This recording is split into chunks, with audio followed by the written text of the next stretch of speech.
ကွမ်တုံးနေတယ်အများကြီးပဲဆိုပြီးကျွန်တော်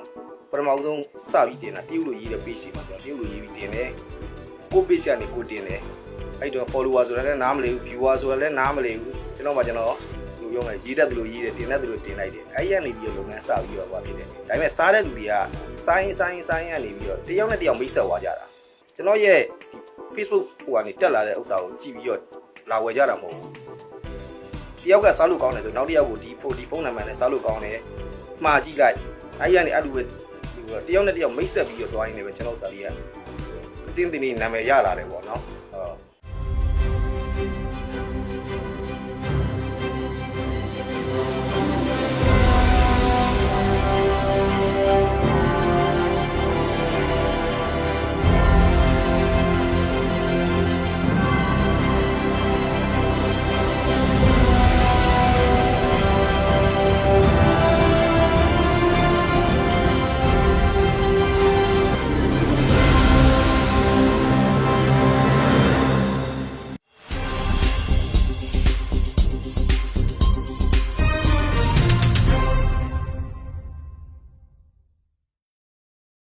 ်ဒီလုပ်ငန်းစတာကတော့ကျွန်တော်ရဲ့ပင်မအလုပ်ကဒါဟိုပါပေါ့ကွန်ပျူတာပန်းတို့ထမိန်ပန်းတို့ရဲ့အလုပ်ပေါ့နော်ကိုဗစ်ကာလမှာကျွန်တော်အလုပ်မရှိတော့နည်းနည်းလေးကြောင်တောင်ဖြစ်နေတဲ့အချိန်မှာအဲ့အချိန်မှာဒီမော်ဒယ်ကိုကျွန်းလွင်ရနေပြီးတော့ဒါသူကလည်းကျွန်တော်မှတ်မိချင်မှတော့မှတ်မိပါလိမ့်မယ်ပေါ့နော်ဒါပေမဲ့သူကတော့ကျွန်တော်ရဲ့ပထမဆုံးကျေးဇူးရှင်ဆိုကျွန်တော်ထည့်ပြောပြီးတာထည့်ပြောလိုက်တာပါဒါသူကနေပြီးတော့သူ့ကအဲ့အချိန်မှာသူကဒီကိုဗစ်ဖြစ်နေတဲ့အချိန်မှာဒီအသေးစားတနိုင်တပန်ရောင်းတဲ့လူတွေကူညီပြီးတော့လုပ်ပေးမယ်ဆိုတော့ကျွန်တော်လည်းအရေးစုံပြီး Messenger ကနေစာတင်ပေးလိုက်တယ်။သူစာပြန်လာတယ်။စာပြန်လာပြီးသူနဲ့ကျွန်တော်နဲ့ကျွန်တော်ကိုမေးတယ်ဘယ်လိုရောင်းမှလဲလို့မေးတယ်။မေးတဲ့အချိန်မှာကိုကနားလေလာတဲ့ Facebook ကိုနာမည်နဲ့ကိုပဲနားလေတယ် page ထောင်တာဘာညာဘာမှနားမလဲဘူး။နားမလဲတဲ့သူကနေပြီးကျွန်တော်ကိုည9နာရီတို့ကနေမနေ့2နာရီတို့ဒီသူကျွန်တော်ကိုတင်ပြတယ်ဘယ်လို page ထောင်သူကြော်ညာပေးမယ်ဆိုပြီးတင်ပြတယ်။အဲ့ရနေစပြီးတော့ကျွန်တော်သူ့ကိုလက်ဆောင်တော့ပေးရဲသူကျွန်တော်ကို live ရိုက်ပေးတယ်။ရိုက်ပြီးတော့ကျွန်တော်လွှင့်ပြီးတယ်အဲ့ချင်းကျွန်တော်စရောက်လာတာပါကိုဗစ်ကာလမှာအစားတောက်တော်များရောင်းတာကျွန်တော်တွေ့ခဲ့တယ်ပေါ့နော်ဒါပေမဲ့အကုန်လုံးရောင်းတဲ့လူတွေအကုန်လုံးကအများစားတဲ့အစားမွေးငါအုံတို့ခောက်ဆွဲအတုပ်ဒါတွေပဲရောင်းတာများကြတယ်ဒါပေမဲ့ကျွန်တော်ကကိုလုတ်တက်တယ်ဆိုတော့ကိုအမျိုးသမီးပါသူလုတ်တက်တာကိုကျွန်တော်ကောင်းချင်းတုပ်ဒါကလည်းဒီကောင်းချင်းတုပ်ကွမ်တုပ်ကောင်းချင်းတုပ်ဆိုတာကတော်တော်ရှာပါပဲဝင်တိုးဖို့ဆိုတာမလွယ်တဲ့ကိစ္စဒါပေမဲ့စမ်းကြည့်မယ်ဒီမှာဘယ်သူမှမရောင်းတဲ့ဥစ္စာလေးစမ်းကြည့်မယ်ဆိုပြီးတော့အဲ့ဒါ idea ပေါ်တယ်ဒါပေမဲ့ပေါ်တဲ့ idea ကိုကျွန်တော်ဖော်လို့မရဘူးဘယ်လိုရောင်းရမလဲဘယ်လိုပုံစံနဲ့ရောင်းရမလဲဆိုတော့ဖော်လို့မရဘူးအဲ့ဒီချိန်မှာပဲခုနပြောတဲ့အကိုကျော်လွင်ကနေပြီးတော့ဒီလိုမျိုးရောင်းမဲ့လူတွေကိုသူကူညီပြီးတော့ကြော်ညာပေးမယ်သူပုံမှန်ဆိုရင်သူအဲ့တော့ကျွန်တော်တို့တီးလို့တော့တပုတ်ဆိုယူတဲ့ပမာဏမနေဘူးဒါပေမဲ့သူမြစ်တာနဲ့ကူညီပေးမယ်ဆိုတော့သူနဲ့ကျွန်တော်နဲ့ friend list လည်းမရှိဘူးသူတို့ blue mat ရတာသူ friend list လည်းမရှိဘူးဒါပေမဲ့ကျွန်တော်စာပို့လိုက်တဲ့အချိန်မှာသူစာပြန်လာတယ်စာပြန်ပြီးတော့အဲ့ရနေစာပြီးတော့ကျွန်တော်စမ်းရောင်းကြည့်မယ်ဆိုပြီးတော့သူစမ်းရောင်းတာပဲကိုကအမေရဲ့ပေါ့နော်အမေလှုပ်တဲ့ဟာပေါ့နော်အမေကတင်ပြီးတော့ဒီဟာဘလို့လှုပ်ဆိုတော့ကိုလေးလည်းကြိုက်တာပေါ့နော်အချိုးစားတော့အမေအချိုးစားပဲပေါ့နော်အကုန်လုံးကစားကြည့်တော့ကြိုက်တယ်ဆိုတော့ဒီဥစ္စာကိုဆက်ပြီးတော့လှုပ်ဖြစ်တာပေါ့နော်ဘာဖြစ်လို့လဲဆိုကျွန်တော်စရောင်းတဲ့ကွမ်တုံးလက်တူကောင်းချင်းတို့လို့ပြောပြီးတော့ရောင်းတာဘာဖြစ်လို့လဲဆိုတော့ဒီများသောအားဖြင့်ဝယ်စားတာလဲကျွန်တော်ကိုကွမ်တုံးလက်တူကောင်းချင်းတို့ဈေးကွက်မှာမရမှန်းသိရတဲ့အတွက်ဒီလက်တူကွမ်တုံးလူမျိုးတွေမြောက်တော့ပြင်စပြီးအားပေးကြတာအားပေးပြီးတော့နောက်ပိုင်းကျတော့ဒီဗမာကိုယ့်ရဲ့ဗမာလူမျိုးတွေပေါ့နော်ဒီကွမ်တုံးလူတွေနဲ့စားလို့ကောင်းတယ်ဒါလေးစမ်းစားကြည့်ပါလားနမူနာကျွေးလိုက်ကြတယ်နမူနာကျွေးတော့သူတို့ကသူစမ်းစားကြည့်တယ်ဒါပေမဲ့သူတို့သိတာကွမ်တုံးလည်းမသိလက်ရှိလည်းမသိဒီကောင်းချင်းတို့စားလို့ကောင်းတယ်ပဲသိတယ်အဲ့ရနေပြီးတော့ကျွန်တော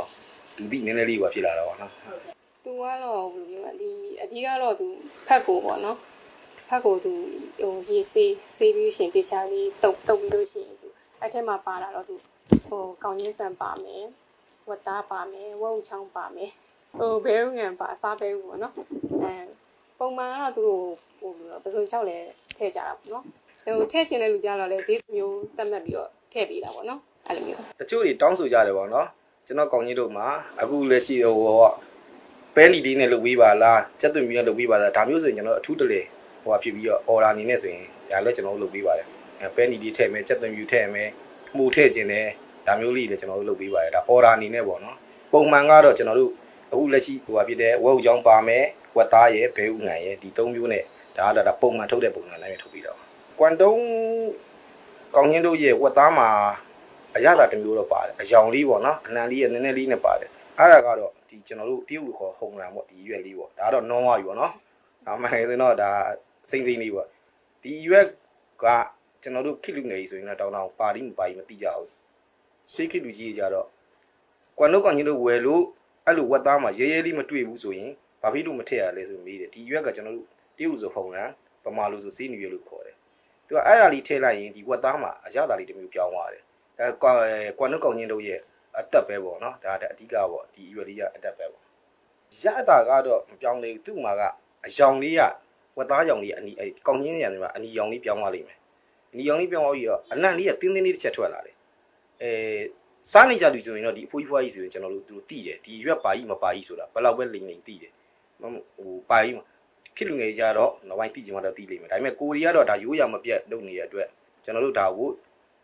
အရွက်ကိုကျွန်တော်ကိုယ်တိုင်အိမ်မှာစိုက်ပြီးတော့ဒါကျွန်တော်တေချာတင်ထားရပြီးတော့တေချာလုပ်ထားတာပါဘောနော်စရောင်းကစားကတော့ကျွန်တော်တို့ဒီကျွန်တော်ကိုချို့ဆယ်လီတော်များများတော့အကူညီပေးကြတယ်ပေါ့နော်အကူညီပေးတဲ့အချိန်မှာတော့တက်တယ်ဒါပေမဲ့သူကစမ်းစားတဲ့ပုံစံမျိုးပဲဥမာနှစ်ထုပ်ဝယ်တယ်ငါးထုပ်ဝယ်တယ်ဒီလိုပဲစမ်းစားတဲ့ပုံစံမျိုးနဲ့ပဲဝယ်ကြတာဒါပေမဲ့အဲ့လိုစမ်းစားနေတဲ့နဲ့တဖြည်းဖြည်းနဲ့ကျွန်တော်စာနံပါတ်လေးထွက်လာတော့တချို့ဆိုရင်တစ်ခါလေးကြာရင်အခုဆိုရင်ကောင်းကြီးလို့ပွဲတော်ရဲရောက်လာပြီတစ်နေ့တက်တစ်နေ့ပို့ပြီးတော့မှားတဲ့လူများလာတယ်များတဲ့အပြင်ကိုဟိုယုံကြည်မှုပေါ့နော်ကျွန်တော်ငွေကြိုလွှဲတာရှိတယ်ငွေကြိုလွှဲတာအခုလည်းကငွေကြိုလွှဲတာလူရှိတယ်တခါမှမမှာဘူးတဲ့လူကလည်းကျွန်တော် page မှာတည်ကြည့်ပြီးွားရင်ယုံကြည်မှုရှိပြီးတော့ဟိုအထုံး20မှာလဲဆိုရင်အထုံး20ကငွေကို KP နဲ့ကြွေလို့တယ်အဲ့လိုမျိုးတော့ရောင်းကားတွေတက်လာတယ်အခုဆိုရင်ရောင်းကားတော့တော်တော်ကွာပါစာရောင်းကားရာစားနေဆိုရင်စာရောင်းကားစားဒီလိုအခုလိုမျိုးကောင်းကြီးလို့ပွဲတော်ရဲဆိုရင်အထုပ်100လောက်ဆိုရင်ဒါကိုမပျော်နေရပြီတနေ့နောက်နေ့ကျတော့250 300လောက်ရောင်းလာတယ်နောက်တတိယမြောက်နှစ်မှာကျွန်တော်900လောက်ရောင်းလာတယ်ဒီနှစ်လဲ900ကျော်800ထက်မှရှိရော4နှစ်မြောက်မှာတပြေးပြေးနဲ့သူ့အနေနဲ့တက်လာတော့ဗောနော်ရောင်းကားလေးကတော့အကိုကလည်းဒါ online ပဲရောင်းနေရဆိုတဲ့အတွက်ဒါဒီလောက်ရောင်းကားကိုကိုယ်အနေနဲ့ကြီးနှက်ကြတာပေါ့ကျွန်တော်မှာက online အနေနဲ့ဆိုတော့တနေ့တာရောင်းကားရင်ကျွန်တော်ဟိုဖြစ်လို့မရဘူးဘာဖြစ်လို့လဲဆိုတော့ online နေတက်လာရင်ကျွန်တော်တို့ကအစင်းလင်းလုပ်ထားရတယ်ကျွန်တော်တို့နေတယ် order တက်လာပြီဆိုရင်ဥမာအထုပ်20တက်လာအထုပ်30တက်လာကြိုမှာပြီကျွန်တော် customer တွေတော်များသိကြတယ်ကျွန်တော်မှာမယ်ဆိုရင်ကြိုမှာမယ်မနေ့ဖန်လာပို့ပြီးမလားတပတ်ခါလာပို့ပြီးမလားမေးတယ်ကျွန်တော်တို့အဲ့လိုကိုကြည်ပြီးွားရင်ဒီနေ့ order အထုပ်30တက်တယ်ဟုတ်ပြီအထုပ်30တက်မျိုးသမီးကိုဒီနေ့အထုပ်30တက်တယ်ချက်ချင်းလုပ်ပြီးတယ်လက်ဆက်မှုပေါ့နော်တန်ရှင်းလက်ဆက်မှုတို့ကိုကျွန်တော်တို့ဒါကိုအဓိကဦးစားပေးထားတယ်ဒီဖက်ရွက်တွေပါကြီးဆိုလဲကျွန်တော်ဘာညာတေချာရေးစေးတယ်အချောက်ခံတယ်တုတ်တယ်ပေးချောက်ကိုဘယ်လိုပြောမလဲတန်ရှင်းမှုတို့ကိုကျွန်တော်လုပ်ပေးထားပါတယ်ပေါ့နော်တခြားမမီနူးတွေကတော့အမှန်တကယ်တော့ကျွန်တော်ရောင်းမှုကြီးပဲတာမပါဘူးအိမ်မှာလှုပ်ရှားတယ်လှုပ်ဆိုင်တဲ့နဲ့ကျွန်တော်ဒီ Facebook page မှာတင်တယ်ကောင်းချယ် page မှာကျွန်တော်တင်ကြည့်လိုက်တယ်တင်တော့အဲ့ဒါရောင်းမှာလားအရင်ကောင်းကြီးတို့ဝယ်စားဘူးတဲ့ customer ရောင်းမှာလားဆိုတာအမင်းရောင်းရင်မင်းတို့ဝယ်စားမယ်ဆိုရောင်းမယ်ကိုတို့ဝယ်စားမယ်ဆိုရောင်းမယ်ဘယ်လိုရောင်းလဲဘယ်လိုရောင်းလဲပေါ့ပဲစင်းနေဆိုဟုတ်ပြီအဲ့ဒါဆိုဘယ်လောက်ပို့ပေးပါဆိုပြီးတော့ကျွန်တော်အဲ့လိုမျိုးပို့ရင်းနဲ့လက်ခံလာတယ်ပေါ့နော် customer ကြီးလက်ခံလာတယ်အဓိကတော့ပိန်းမုံကိုတော်များလက်ခံကြတယ်နောက်ပြီးတော့ခုနပြောတဲ့အထက်မုံဟုံဒီလို့ခေါ်တာပေါ့ကျွန်တော်အထက်မုံပဲပေါ့နော်တော်လက်ခံကြတယ်ဒါအဲ့ဒါလေးကြတော့ကျွန်တော်ကအသေးအနေနဲ့မရောင်းနိုင်ဘူးဘန်းဆိုင်တစ်ပတ်ဆိုင်လေးနဲ့ရောင်းနိုင်ဘန်းဆိုင်ဆိုင်နဲ့နေတော့ကျတော့ဈေးလေးကနည်းနည်းလေးများတယ်ဈေးလေးနည်းနည်းလေးများတော့တချို့တွေကြတော့ငွေကြီးကြည့်ပြီးတော့ပေါ့နော်ဈေးများတယ်ဆိုပြီးတော့မှာဘူးဒါပေမဲ့တော်တော်များများတော့အခုနောက်ပိုင်းတော့မှာလာကြတယ်တစ်ခါမိုင်းတစ်ပတ်3မှန်းပေါ့နော်ဆိုင်ဖွင့်ဖို့ဆိုတာကလည်းကျွန်တော်ကလက်ရှိတရုတ်တန်းမှာနေရဆိုတော့ဆိုင်ဖွင့်ဖို့ဒီတရုတ်တန်းမှာဆိုင်ရဲ့ဈေးနှုန်းကကျွန်တော်တို့အနေနဲ့ဘလို့မှမတက်နိုင်တာမဟုတ်ဘူးပေါ့နော်ဒီဟာကိုအရင်ကိုပြန်ရပါမလားဒီဆိုင်လာကအရင်ကြည်ပါမလားအလုပ်သမားကအရင်ကြည်ပါမလားခုမှဟိုဖြစ်ဟိုမြောင်းဟိုစိုးရင်စိတ်တွေရှိနေရတယ်အဲ့တော့အခုလက်ရှိကျွန်တော် online ရပဲရောင်းတယ် online မှာလည်းကိုပေးတဲ့နဲ့ကိုဟိုနိုင်နင်းလေးပေါ့ရောင်းနိုင်တဲ့အဆင့်ရှိရတော့ဒီဟာကိုပဲဒီ online လေးကိုပဲကျွန်တော်လက်ရှိလုပ်မယ်လို့စဉ်းစားထားတယ်နောက်တစ်ခုကတော့အတိတယောက်ပေါ့နော်အတိတယောက်ကနေပြီးတော့သူကတော့ပြောတယ်ဟို shopping mall တွေမှာကျွန်တော်တို့ဒ